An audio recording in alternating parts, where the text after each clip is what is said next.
రైతు సోదరులకి good news. వ్యవసాయ రంగం తీవ్ర సంక్షోభంలో ఉంది అని మనం అనేక వీడియోలు చేసుకున్నాం. వ్యవసాయ రంగం సంక్షోభంలో ఈ రోజు ఉందేం కాదు, దాదాపుగా 3 దశాబ్దాలుగా వ్యవసాయ రంగం క్రమంగా సంక్షోభంలోకి జారిపోతూ ఉంది.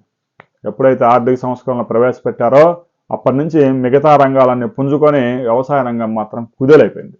ఎందుకంటే వ్యవసాయ రంగంలో ఆర్థిక సంస్కరణలు ఫలితాలు వ్యవసాయ రంగానికి దక్కలేదు.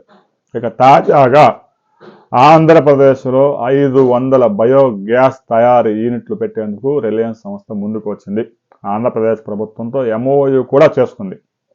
ఒక్కొక్క యూనిట్ 150 కోట్ల రూపాయలు పెట్టుబడి పెడతారు. ఆల్రెడీ ఉత్తరప్రదేశ్లో పెట్టిన యూనిట్ సక్సెస్ఫుల్గా నడుస్తూ ఉంది.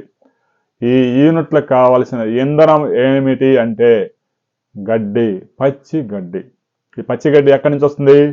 రైతుల భూములు రిలయన్స్ కంపెనీ లీజుకు తీసుకుంటుంది. కొనుగోలు చేయరు, ఆక్రమించరు. ఎలా ఉన్న భూమిని అలాగే ఉంచి అందులో గడ్డి పెంచి రైతులకు ప్రతి సంవత్సరం 30,000 రూపాయల కౌలు ఇచ్చేందుకు ముందుకు వచ్చింది. చాలా ప్రాంతాల్లో రైతు సోదరులు ఇప్పటికే 30,000 కౌలు పొందుతూ ఉన్నారు. అయితే పంటల పరిస్థితి ఏం బాగలేదు కాబట్టి మిర్చి వేయాలన్నా, పత్తి వేయాలన్నా రైతు సోదరులు ముందుకు రావడం లేదు.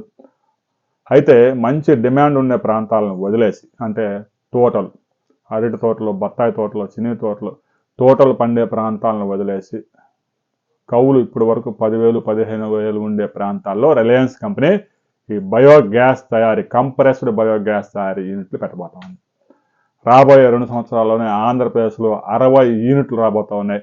రాబోయే 10 సంవత్సరాల్లో 500 యూనిట్లు ఓపెన్ చేసి దాదాపుగా 3 లక్షల ఎకరాల్లో గడ్డి పెంచడంతో పాటు రైతు సోదరులకి ఎకరాకు 30,000 కౌలు ఇచ్చేందుకు అగ్రిమెంట్ చేసుకోబోతా ఉంది.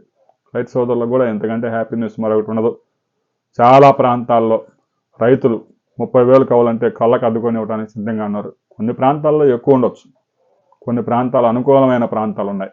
ఎకరా 10,000, 15,000 కూడా కౌలు తీసుకున్న ప్రాంతాలు చాలా ఉన్నాయి. ఎందుకంటే వ్యవసాయ రంగంలోకి ఎవరు రావట్లేదు కాబట్టి. రాబోయే రోజుల్లో ఏ ప్రాంతాల్లో రిలయన్స్ బయోగ్యాస్ తయారీ యూనిట్లు పెట్టబోతా ఉంది అనే దాని మీద మరో వీడియోలు తెలుసుకుందాం.